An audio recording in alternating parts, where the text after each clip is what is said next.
আসসালামু আলাইকুম এভরিওয়ান। ভার্সিটির সিনিয়র ম্যাম গল্পের 18 নম্বর পার্ট। তো চলো বেশি কথা না কইয়া গল্প শুরু করা যাক। আমি কপালে হাত দিয়ে বললাম, এ কি হলো আমার সাথে? রুদ্র লাইন না কেটে এতক্ষণ আমার কথা শুনছিল। আমি তাড়াতাড়ি গাড়ি চালাতে লাগলাম। পরি বাঁচার জন্য নিজের শক্তি প্রয়োগ করে উমুম করছে। আমি যত দূরে সম্ভব গাড়ি চালাতে লাগলাম। এক সময় পরীর লোকজন বুঝে গেল যে আমি পরীকে কিডন্যাপ করেছি। এজন্য ওরা আমাকে ধরার জন্য চেষ্টা করছে। আমি গাড়ি জোরে চালিয়ে ছোট ছোট অলিগলিতে ঢুকিয়ে ওদের পিছন ছাড়লাম। সম্রাটকে মেসেজ করে দিলাম জঙ্গলের সেই জায়গায় চলে আসতে। পরীকে নিয়ে আমি সেই জঙ্গল বাড়িতে চলে গেলাম। গাড়ি থামাতেই সম্রাট এগিয়ে এসে দরজা খুলে দিল। আমি পরীকে ধাক্কা মেরে নিচে ফেলে দিয়ে বললাম, ওকে কোলে করে ভিতরে নিয়ে একটা চেয়ারে বেঁধে রাখো। ওর সাথে আমার বহুদিনের হিসাব নিকাশ আছে। আমার কথা মতো সম্রাট ওর সাথে থাকা ছেলেগুলোকে নিয়ে পরীকে ভিতরে নিয়ে গেল। আমি একাধারে অঞ্জু, রুদ্র ও পরীর ফোনে কল দিচ্ছি, কিন্তু কারো ফোনেই কল যাচ্ছে না। সবার ফোন বন্ধ বলছে। আমি পরীকে কিডন্যাপ করতে এইটুকু নাটক করছি, আর ওরা ফোনের কথা শুনেই সবকিছু নেগেটিভ মনে করে নিল। কি যে যন্ত্রণায় পড়লাম। রিয়া আবার উল্টাপাল্টা কিছু করে ফেলবে না তো? হে উপরওয়ালা, একটু রক্ষা করো আমাকে। রিয়া ছাড়া এখন আর আমার কেউ নেই। ও হয়তো ভাবছে ওর সাথে বেইমানি করছি আমি। শব্দ রুদ্র হালার লাইনে থেকে কলনা কেটে সবকিছু রিয়াকে শুনিয়ে দিল। এজন্য মানুষ বলে না, চোখের দেখা আর কান দিয়ে শোনার মাঝে অনেক তফাৎ। সম্রাট বলল, স্যার ওকে বেঁধে রেখেছি। সম্রাটের কথা শুনে বললাম, যাও কাজে নিয়ে আসো। সম্রাট বলল, কি বলছেন? আমি বললাম, যা শুনলা তাই বললাম। সম্রাট বলল, আপনি কি আবার বিয়ে করতে চান নাকি? আমি বললাম, করবো তো।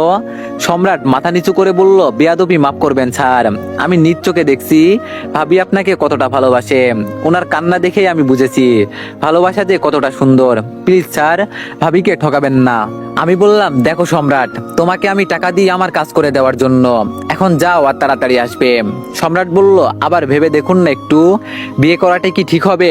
আমি বললাম, কি ঠিক আর কি ভুল আমাকে শিখাতে আসবে না, যাও। আর বাজার থেকে একটা চাইনিজ কুড়াল নিয়ে আসবে। সম্রাট আর কিছু না বলে চুপচাপ চলে গেল। আমি এবার দরজা দিয়ে ভিতরে ঢুকে গেলাম। ভিতরে গিয়ে দেখি পরি ছেলেগুলোর সাথে চেঁচামেচি করছে ছাড়া পাওয়ার জন্য। আমি ছেলেগুলোকে বললাম, তোমরা বাইরে গিয়ে অপেক্ষা করো, আমি ডাকলে আসবে। ছেলেগুলো আচ্ছা বলে চলে গেল। পরি হাসতে হাসতে বলছে, তোর কি মনে হয় আমাকে এখানে আটকে রাখতে পারবি? আমি বললাম, তোরে আটকে রেখেও আমার কোনো লাভ নেই, শুধু কিছু প্রশ্ন করব, সেগুলোর উত্তর দিয়ে দে। পরি বলল, কোনো প্রশ্নের উত্তর দিব না, যা ভাগ এখান থেকে। আমি আরেকটা চেয়ার টেনে পরীর মুখোমুখি বসে বললাম, আর কত আমি এদিক সেদিক ঘুরবো বল? আমার জীবন থেকে কতগুলো বছর হারিয়ে গেছে, এটা শুধু আমি জানি। এখন বল, দুলাভাইয়ের সাথে তোর বিয়ে হয়েছিল কত বছর আগে? আমার আপুর আগে নাকি আপুর পরে? পরি আমার এই কথা শুনে চোখ বড় বড় করে আমার দিকে তাকিয়ে আছে। মনে হচ্ছে যেন আমি অন্য কিছু বলে ফেললাম। আমি আবার বললাম, কি আমার কথা শুনে অবাক হলি? অবাক হবার কিছুই নেই, সবকিছু সত্যি সত্যি বলে দে, ছেড়ে দিব। পরি হাসি দিয়ে বলল, বাবা তাহলে সবকিছু জেনেই গেলি? আমার কিছু হলে তোর আপু বাঁচবে না, বলে দিলাম। আমি চেয়ার ফেলে দিয়ে পরির পায়ের কাছে বসে বললাম, প্লিজ বল না আমার আপু কোথায়? ও কি সত্যি আমার সাথে বেইমানি করেছে, নাকি মুখোশের আড়ালে আপু নামের অন্য কেউ ছিল? পরি বলল, একটা শব্দও করব না বলছি না। আমি বললাম, যা, তোরে ছেড়ে দিব শুধু। পরি বলল, আমি মরে গেলেও কিছু বলবো না। আমি বললাম, কিছু বলবি না তো? ঠিক আছে, আমি ব্যবস্থা করছি। বাইর থেকে একটা ছেলেকে ডাক দিয়ে বললাম, হাত থেকে নখ টেনে তোলার জন্য কিছু একটা নিয়ে আসো। এতক্ষণ ভালো করে বলছিলাম, কিন্তু শুনলো না। এখন দেখ কি করি। আমার কথা মতো ছেলেটা একটা হাতুড়ি এনে আমার হাতে দিয়ে বলল, এটা দিয়ে হাতে মারেন, আর এই ছোট চাকুটা রাখেন। এর মাঝে সম্রাট কাজী নিয়ে ভিতরে এসে বলল, স্যার আপনার কথা মতো সবকিছু নিয়ে আসছি। পরি কাজীকে দেখে বলল, ও এখানে কি করে? তুমি আবার আমাকে সত্যি সত্যি বিয়ে করবে না তো? বিয়ে করলে অবশ্য আমি রাজি আছি, তোমার জন্য আমার শরীরের কাপড় সবসময় খোলা থাকবে। আমি বললাম, ফালতু মেয়ে, তোরে বিয়ে করব না আমি। দাঁড়া। সম্রাটের হাতে চাইনিজ কুড়ালটা দিয়ে বললাম, ওর একটা হাতের আঙ্গুল কেটে ফেল, আর বাকি 4টা আঙ্গুলের হাতুড়ি দিয়ে চাপটা করে দাও। কাজী ভয় পেয়ে বলল, এখানে এইসব কি হচ্ছে? আমি পকেট থেকে গুলি বের করে বললাম, চুপচাপ বসে থাক এখানে, নইলে গুলি করে খুলি উড়িয়ে দিব। সম্রাট পরীর সামনে যেতেই পরি ভয় পেয়ে আমাকে বলল, প্লিজ প্লিজ এমন করিস না, আমি না একসময় তোর ভালোবাসার মানুষ ছিলাম। আমি রাগে পরীর চুলের মুঠি ধরে গালের মাঝে ঠাস ঠাস করে দুইটা চড় বসিয়ে বললাম, তোর কি মনে হয় তোর সাথে মিশলেই আমি তোর প্রতি দুর্বল হয়ে যাব? তোর মতোই কি আমি নষ্ট রে? আমার কথার উত্তর যদি আমি না পাই, তাহলে এখানে থাকা প্রতিটা ছেলেকে একটা করে ট্যাবলেট খাইয়ে দিব আর বলবো তোর উপর ঝাঁপিয়ে পড়তে। পরে কি হবে আশা করি আর বলতে হবে না। ঠিক যেভাবে রাসেলের বউকে মেরেছিলাম। আমি শক্ত করে পরীর মুখে হাত চেপে ধরে বললাম, বলবি নাকি আমি? পরী বলল, বলছি বলছি, বল তুই কি জানতে চাস? আমি বললাম, আমার আপু আমার সাথে এমন করলো কেন? পরী বলল, সবকিছু শুনে যদি আমার সাথে উল্টাপাল্টা কিছু করিস তাহলে তোর বোন কিন্তু খালাস। আমি বললাম, আচ্ছা বল আগে। পরী বলল, তোর দুলাভাই আর আমার অনেক দিনের প্রেম ছিল। আমরা গোপনে গোপনে দুইজন বাসার ভিতরে সময় কাটাতাম। আমাদের মাঝে কোনো বিবাহ ছিল না। আর একদিন তোর বোন এসে সবকিছু দেখে ফেলে। ব্যাস সেই দিন থেকে সবকিছু শুরু হয়েছে। আমি বললাম, কি হয়েছিল বল। পরী বলল, তোর বোনকে কত করে বুঝিয়ে বললাম এইসব কথা কাউকে বলার দরকার নেই, কিন্তু তোর বোন বলে আমি আমার ভাইকে সবকিছু বলে দিব। এজন্য ঘটনা ধামাচাপা দেওয়ার জন্য তোর বোনের একটা পা কেটে প্রতিবন্ধী করে আয়না ঘরে রেখে দিই, যেটা আমাদের নিজেদের তৈরি করা। শুধু তোর বোনই এখানে থাকে। তোর বোনকে বেঁচে থাকার জন্য 3 বেলা খাবার দেওয়া হতো। হঠাৎ একদিন একজন এসে বলল, তোর নামে নাকি পুরো বাজারের দলিল আছে, একটু খোঁজখবর নিয়ে দেখি ঘটনা সবকিছু সত্যি, আর সেই কারণেই তোর সাথে এইসব করা। আমি বললাম, আমার আপুর যদি একটা পা কেটে রাখা হয় তাহলে আমার সাথে। পরী বলল, আমরা দেশের বাইরে থেকে একটা রোবট কিনে আনি, এটাকে পুরোপুরি তোর বোনের রূপ দেওয়া হয়েছে। এটা পরিচালনা করে তোর দুলাভাই, বুঝলি এখন? আমি 2 হাত দিয়ে পরীর চুল শক্ত করে টেনে ধরে বললাম, 2 টাকার রাস্তার নষ্টা মেয়ে, তোর কারণে আমার পুরো লাইফটাই হেল হয়ে গেছে। তোরে বাঁচিয়ে রেখে আমার কোনো লাভ নেই। তোরে কেটে আমি টুকরো টুকরো করে নদীতে ফেলে দিব। সম্রাট আমাকে আটকে ধরে বলল, আপনাকে কিছু বলার ছিল আমার, যদি মাথাটা একটু ঠান্ডা করতেন। আমি রেগেই বললাম, কি হয়েছে আগে সেটা বল, এত কথা শোনার মতো সময় নেই আমার। সম্রাট বলল, আসলে স্যার, আমাদের মতো রাস্তার টোকাই ছেলেদের কাছে মানুষ মেয়ে বিয়ে দিতে চায় না। এই মেয়েকে দেখে আমার ভালো লাগছে, কাজই তো আছেই, বিয়েটা করিয়ে দেন না স্যার, কথা দিচ্ছি ওকে আমি ভালো করেই ছাড়বো। পরী সাথে সাথে চিৎকার দিয়ে বলল, এই না না, একদম না। দীপু, তুই যা বললি সবকিছু আমি বলে দিয়েছি। তো দুলাভাই আর রাসেল মিলে প্ল্যান করেই সবকিছু সাজিয়েছিল। বিশ্বাস কর, এখানে আমার কোনো দোষ নেই। আমি বললাম, এতদিন পর একটা সুযোগ পেয়েছি, তোরে আমি হাতেও মারবো না, পায়েও মারবো না, এমন ভাবে মারবো যে মনের কষ্টগুলো কাউকে দেখাতে পারবি না। সম্রাট, এই মেয়েকে বিয়ে কর। সম্রাট বলল, বিয়ে করে আর কি করব স্যার, ওকে দিয়ে টাকা ইনকাম করাবো, ফুটপাতে আবার ভালো ব্যবহার হয়। আমি হাসতে হাসতে গড়াগড়ি খেয়ে বললাম, এতদিন পর ভালো একটা বুদ্ধি পেয়েছি। এই কাজীর বাচ্চা কাজী, বসে না থেকে ওদের বিয়ে পড়া, নইলে তোর লাশ বের হবে এখান থেকে। কাজী আমার ভয়ে বিয়ে পড়াতে শুরু করলো। পরী বাঁচার জন্য আমাকে কত দোহাই দিচ্ছে, কিন্তু আমিও না ছাড়ার বান্দা, আমার এবার খুঁজে বের করতে হবে পরীর কথা সত্যি নাকি মিথ্যা। ফোনের স্ক্রিনে রুদ্রর মিস কল দেখে মনের ভিতরে একটু ভয় ঢুকলো। আমি সাথে সাথে কল ব্যাক করে বললাম, বল রুদ্র, কি হয়েছে? আর তোর ফোন বন্ধ বলছে কেন? রুদ্র বলল, আমার ফোন বন্ধ বলছে কেন এটা তোর জেনে লাভ নেই, একটু পর তোর জীবন বন্ধ হয়ে যাবে, রিয়াকে বাঁচানো হয়তো মুশকিল হয়ে যাবে। ধুত্তেরি, আমি তোরে এইসব বলছি কেন? তুই তো অন্য মেয়েদের সাথে বাইরে মজা করতে ব্যস্ত। রিয়ার কথা শুনে এবার আমার ভিতরে কেমন কেমন যেন করতে লাগলো, মনের ভিতরে অচেনা একটা ভয় ঢুকে গেল। আমি রুদ্রকে বললাম, দেখ ভাই, আমি কিছু করি নাই, শুধু একটা মিস্টেক হয়ে গেছে। আর তুই যে বললি, রুদ্র বলল, রিয়া বিষ খেয়েছে। যেই কাজ করছো তুমি, বিষ খাবে না তো কি করবে? বারবার একটা মেয়েকে ধোকা দেওয়া হচ্ছে। ও এতদিন তোর পাশে থেকে তোরে সেবা করেছে, আর তুই এটা করতে পারলি? আমি বললাম, কি কস, রিয়া বিষ খেয়েছে? রুদ্র বলল, না খাই নাই, আমি তোর সাথে নাটক করছি, তুই তো চাস ও মরে যেত। রুদ্রের কথা শুনে আমার ফোনটা এবার হাত থেকে নিচে পড়ে গেল। যার জন্য আজও বেঁচে আছি, যার ভালোবাসার কারণে আমি সুস্থ আছি, আর আজকে সে বিষ খেয়েছে। সম্রাট দৌড়ে এসে বলল, কি হয়েছে স্যার, আপনি এভাবে বসে আছেন কেন, আর আপনি কান্না করছেন কেন, কি হয়েছে আমাদের বলেন, আমরা তো আছি। চোখের পানি মুছে দুলাভাইয়ের একটা পিক দিয়ে বললাম, আমার এখন ভালো হয়ে যাওয়া উচিত। আমার বউ আমার জন্য জীবন দিতে চলেছে, এই ছেলেটাকে যেখান থেকে হলেও হোক তুলে নিয়ে আসবে, একেবারে জীবিত, আজকে বিকালের মাঝেই। এই মেয়েকে যদি বিয়ে করে সুখে রাখতে পারো তাহলে বিয়ে করো, উল্টাপাল্টা কিছু করার দরকার নেই। আর না পারলে মেরে ফেলো। আমাকে এখন যেতে হবে, তোমরা সবকিছু মিটমাট করে বের হও। এই কথা বলে আমি গাড়ি নিয়ে সরাসরি হাসপাতালে চলে গেলাম। ভিতরে গিয়ে দেখি বাইরে রুদ্র আর অঞ্জু বসে আছে। অঞ্জু আমাকে দেখে দাঁড়িয়ে আমার সামনে এসেই ঠাস ঠাস করে আমার গালে 2টা চড় বসিয়ে বলল, চি দুলাভাই চি, এটা আপনি করতে পারলেন? আপনাকে দিয়ে অন্তত আমরা এইটুকু আশা করি নাই। এখানে কেন এসেছেন? আমার বান্ধবীর মরালাশ দেখতে। ও শুধু আপনার জন্য বিষ খেয়েছে। যদি ওর কিছু হয় না তাহলে আপনার খবর আছে বলে দিলাম। আমি গালে হাত দিয়ে জানালার কাছে গিয়ে দাঁড়ালাম। ভিতরে 3জন ডাক্তার মিলে রিয়ার পেটের ভিতর থেকে বিষ বের করার চেষ্টা করছে। 2জন নার্স ওকে শক্ত করে ধরে আছে। রিয়া একটু পর পর বড় বড় শ্বাস নিচ্ছে আর হাত পা এইদিক ওইদিক ছুটছে। এইসব দেখে চোখ থেকে আপনা আপনি পানি পড়তে লাগলো। আমি এটা কি করলাম? আমার ভুলের কারণে ও বিষ খেয়েছে। এমনটা কিভাবে করতে পারলাম আমি? রুদ্র আমার পিছনে দাঁড়িয়ে বলল, সবকিছু হয়েছে তোর জন্য, এখন কান্না করেই বা কি লাভ? আমি পিছন ফিরে বললাম, তুই কলটা কেটে দিলে আজকের এমন কিছু হতো না। রুদ্র বলল, ও নষ্টামি করবি তুই, আর আমি কল কাটি নাই বলে আমার দোষ হয়ে গেল? বাহ বন্ধু বাহ। আমি এবার রাগে চোখ রাঙিয়ে বললাম, তুই যদি আমার বন্ধু না হতি তাহলে আজকে তোরে কেটে রাস্তায় ফেলে রাখতাম। অঞ্জু বলল, পারেন তো এইসবই, গুন্ডা মাস্তানি ছাড়া আর কি বা পারেন? তাও মানুষের কাছ থেকে মার খেয়ে আসেন, লজ্জা করে না?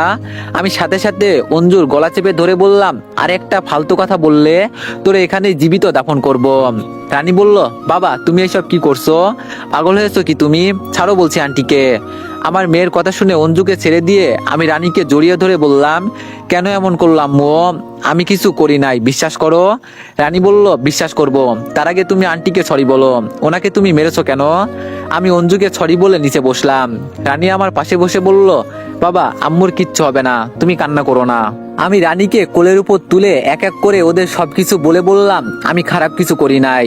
সত্য পর্যন্ত যেতে আমার এই নাটক করতে হয়েছে, নইলে আমি আজকে নিজে লাশ হয়ে ফিরে আসতাম।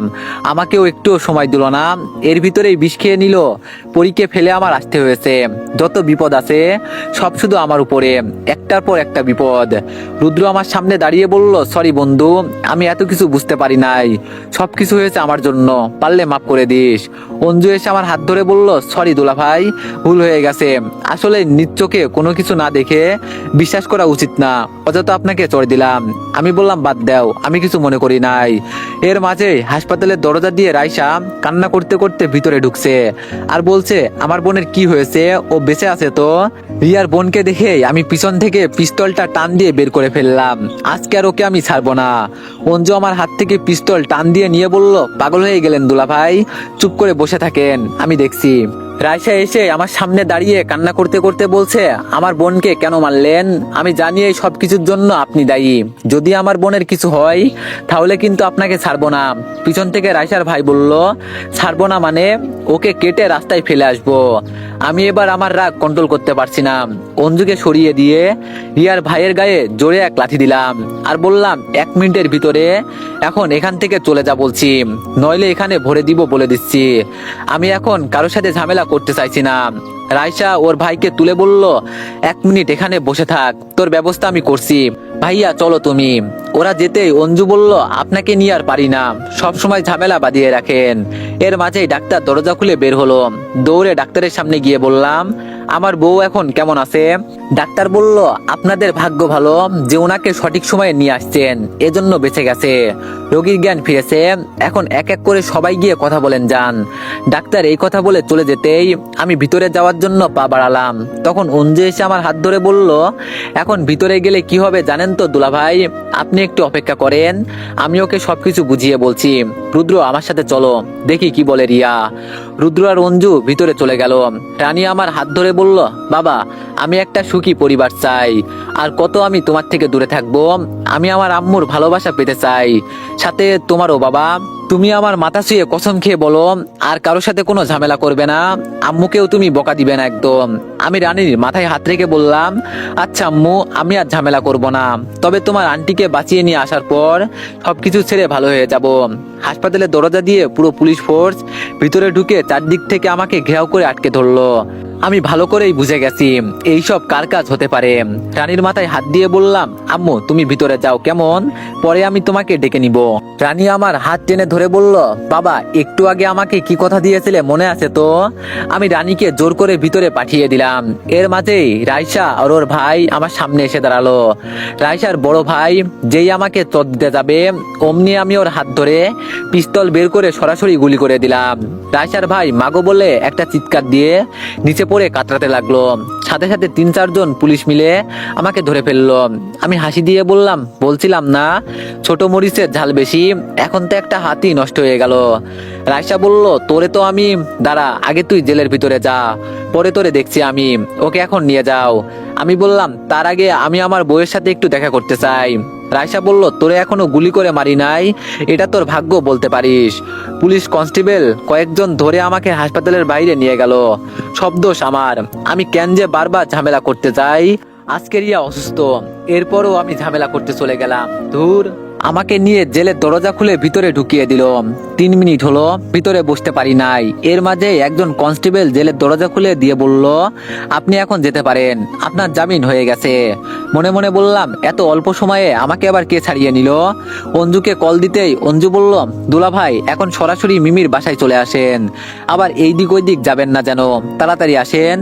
আমি অঞ্জুর এই কথা শুনে একটু খুশি হলাম। তার মানে রিয়া এখন আমার জন্য অপেক্ষা করছে না, আমার এখন গিয়ে বেচারিকে সবকিছু বলতে হবে। রিকশায় চড়ে বাসায় চলে গেলাম। দরজা খুলে ভিতরে গিয়ে দেখি অঞ্জু আর রানী বসে আড্ডা দিচ্ছে। আমার মেয়ে আমাকে জড়িয়ে ধরে বলল, বাবা আম্মুকে ওরা নিয়ে গেছে, তুমি প্লিজ আমার আম্মুকে ফিরিয়ে আনো, আমি আমার আম্মুকে চাই। আমি বললাম, আম্মু আনবো তো। কিরে অঞ্জু কি হয়েছে? অঞ্জু বলল, কি আর হবে, রিয়ার বড় ভাই ওকে নিয়ে গেছে, বলছে আপনার মতো গুন্ডার কাছে উনি ওনার বোনকে রাখবেন না, তাই বলে আপনার হাতে গুলি করতে হবে। আমি বললাম, আরে রাখো গুলি করা, ওকে জ্যান্ত কবর দিয়ে দিতাম। হালার এত বড় সাহস কিভাবে হয় আমাকে চড় দেওয়ার। অঞ্জু বলল, এখন ভালো হয়েছে না রিয়াকে নিয়ে গেছে। আমি বললাম, আমার বউকে কিভাবে আনতে হয় এটা আমি ভালো করেই জানি। অঞ্জু আমাকে বাধা দিয়ে বলল, এখন আর যেতে হবে না সাহেব, সবকিছু বলে ওকে মানিয়েছিলাম, আর দিলেন হাতে গুলি করে সবকিছু নষ্ট করে। রানী বলল, বাবা তুমি আম্মুকে আনবে নাকি আমি যাব? আমি বললাম, এই তোমাকে কথা দিচ্ছি, তুমি ঘুম থেকে উঠার আগে তোমার আম্মুকে ফিরিয়ে নিয়ে আসবো কেমন? এখন যাও ঘুমিয়ে পড়ো। রানী মন খারাপ করে চলে গেল। রানী যেতেই অঞ্জু বলল, আমার যতটুকু করার দরকার ছিল করে দিয়েছি, এখন আমাকে যেতে হবে। আমি বললাম, জীবনে অনেক ভুল করেছি, আর করব না, শুধু আপুকে একবার ফিরিয়ে আনি। রিয়াকে কিভাবে ফিরিয়ে আনবো একটু বলে দিলে ভালো হয় প্লিজ, আমি ওকে খুব ভালোবেসে ফেলেছি। অঞ্জু বলল, রিয়া যেমন পাগল আপনিও ঠিক তেমনই পাগল, মাঝখানে আমাকে পাগল বানিয়ে ছাড়বেন। আমি বললাম, আমি বুঝতে পারছি না এখন আমি কি করব, সামান্য একটা বিষয় নিয়ে এত কিছু হয়ে যাবে আমি ভাবতেও পারিনি। অঞ্জু বলল, যা হবার তো হয়েই গেছে, ফিরে ফিরে একটা ঘুম দেন, ঘুম থেকে উঠে তৈরি হয়ে একটা ফুলের তোড়া নিয়ে রিয়ার সাথে দেখা করেন। আমি জানি ও আপনাকে কতটা ভালোবাসে, শুধু আপনি ওকে বকা দিয়েছেন বলে আর ওই যে না দেখে এমন করেছে এজন্য রাগ করে আছে। তাহলে আমি যাই, আর সাবধান ওর পরিবারের সাথে আবার কোনো ঝামেলা তৈরি করবেন না, রিয়ার ভাইকে মেরেছেন এজন্য আরো রেগে আছে। আমি বললাম, তোমার বাসায় তো কোনো কাজ নেই, থাকো না এখানে। অঞ্জু বলল, না ভাই আপনাদের মাঝে আমি কোনো ঝামেলা বাড়াতে চাইছি না। এই কথা বলে অঞ্জু চলে গেল। আমি ফ্রেশে দিলাম এক ঘুম। রানীর ডাকে ঘুম ভাঙলো। আমি বিছানায় বসে বললাম, আম্মু বলো কি হয়েছে? রানী বলল, তুমি না বলছো আমি ঘুম থেকে উঠেই আম্মুকে দেখবো, এখন দেখি তুমি পড়ে পড়ে ঘুমাচ্ছ। আমি বললাম, এত জ্বালার ভালো লাগে না, তুমি বাসায় একা থাকতে পারবে, আমি তোমার আম্মুকে নিয়ে আসি। রানী আমার পকেট থেকে ফোন বের করে বলল, এবার যান, আমি থাকতে পারবো। আমি রেডি হয়ে বাসা থেকে বের হলাম। রাতের আধারে হাঁটতে বেশ ভালোই লাগছে। দোকান থেকে ফুলের একটা তোড়া কিনে হাঁটতে লাগলাম। ধুত্তেরি, এখন আবার বৃষ্টি নামলো। ভাবলাম কোথাও গিয়ে একটু দাঁড়াই, কিন্তু বৃষ্টিতে ভিজতে খুব মন চাইছে। এই বৃষ্টির মাঝেই হেঁটে যাচ্ছি। রিয়ার বাসার সামনে গিয়ে মই বেয়ে রিয়ার রুমের জানালার কাছে চলে গেলাম। রিয়া বিছানায় পড়ে পড়ে ঘুমাচ্ছে, জানালা খোলাই রেখেছে। আমি ভিজা শরীর নিয়ে ভিতরে ঢুকে গেলাম। শরীর থেকে টপ টপ করে পানি পড়ছে। রিয়াকে এখন কিভাবে ডাক দিব সেটাই ভাবছি। আস্তে করে বললাম, রিয়া জেগে আসো। এইটুকু বলতে রিয়া ঘুরে আমার দিকে তাকালো, এমন ভাবে তাকিয়েছে যেন আমি কোনো বড় ভুল করে ফেলেছি। আমার আবার বৃষ্টিতে ভেজার কারণে কাঁপুনি তৈরি হয়ে গেল। আমি মাথা নিচু করে বললাম, কি করব বলো, যা করি সব ভুল। ভুলের কারণে জীবন থেকে কতগুলো বছর হারিয়েছি আমি। ভাবছিলাম তোমাকে নিয়ে সবকিছু সাজাবো, তার আগেই সব শেষ হয়ে গেল। পরীর সাথে আমি কিছু করি নাই, শুধু ওকে কিডন্যাপ করার জন্য এই নাটক। রিয়া বিছানা থেকে উঠেই আমি ওর হাত ধরে বললাম, কি করছো, পড়ে যাবে তো, এমনি তুমি অসুস্থ। রিয়া ঝাঁকি দিয়ে আমার হাত ছাড়িয়ে দিয়ে বলল, আমাকে ধরবেন না আপনি, আর আপনি এখানে কেন আসছেন, যান এখান থেকে। আমি বললাম, ভিজে ভিজে আসছি, শরীরে শীত এসে গেছে, এখন আবার ভিজে ভিজে বাসায় গেলে মরেই যাব। রিয়া বলল, টেবিলের উপর থেকে লাঠিটা আনেন। আমি রিয়ার কথা মতো এক হাত লম্বা লাঠি এনে দিতেই রিয়া আমাকে মারতে শুরু করলো। আমি জানি রিয়া আমার উপর কেমন রেগে আছে, এজন্য চুপচাপ দাঁড়িয়ে আছি। রিয়া যখন নিচে পড়ে যাবে তখন আমি ওকে ধরে বললাম, আমার উপর রাগ থাকলে পরে যা ইচ্ছা তাই করিও, কিন্তু আগে তো তুমি সুস্থ হয়ে নাও, এই শরীর নিয়ে আমাকে মারতে আসছো। মানুষ আমার মুখে এখন থুতু দিবে যদি জানে আমার কারণে আমার বউ বিষ খেয়েছে। রিয়াকে বিছানার উপর বসিয়ে বললাম, এখন ভালো লাগছে তো? রিয়া আমার মুখের দিকে তাকিয়ে ওর শরীর থেকে উন্না দিয়ে বলল, নেন মাথা মুছে নেন, আর আমার একটা শাড়ি লুঙ্গি বানিয়ে পরে নেন, নইলে ঠান্ডা লাগবে। আমি শরীর থেকে শার্ট খুলতেই রিয়া বড় বড় চোখে আমার দিকে তাকিয়ে আছে। রিয়ার তাকানো দেখে আমি বললাম, তোমার সমস্যা হলে বলো, আমি ভিতরে গিয়ে চেঞ্জ করে আসি। রিয়া আমাকে বলল, সমস্যা নেই, চেঞ্জ করেন, আর ভিজা কাপড়গুলো ওয়াশরুমে রেখে আসেন, আমি পরে ধুয়ে দিবনি। কোনো মতে শরীর থেকে ভিজা কাপড় চেঞ্জ করলাম। এত বড় শাড়ি কি আর পরা যায়, তাও কোনো মতে পেঁচিয়ে পড়লাম। রিয়ার পাশে বসতেই রিয়া বলল, কেন এখানে আসছেন? আমি বললাম, আমার বইয়ের জন্য আসছি, যাকে ভালোবাসি তার কাছে আসবো না। রিয়া বলল, না আসবেন না, আমাকে তো আর আপনার দরকার নেই। আমি বললাম, এই জীবন মূল্যহীন যে তাকে ছাড়া। রিয়া বলল, আপনি খুব সুন্দর অভিনয় করতে পারেন পরীর সাথে আপনি। আমি বললাম, আমার মরা বাপ মায়ের কসম খেয়ে বলতে পারি ওর সাথে আমি খারাপ কিছু করি নাই, শুধু নিজেকে বাঁচানোর জন্য এমন নাটক করা। আর ওই রুদ্রহালা ফোন না কেটে সবকিছু শুনছে। রিয়া বলল, আমি বিষ খেয়েছি, খুশি হন নাই আপনি? ঠাস ঠাস করে রিয়ার দুই গালে দুইটা চড় বসিয়ে একটু জোরেই বললাম, এত বড় সাহস তোমাকে কে দিয়েছে?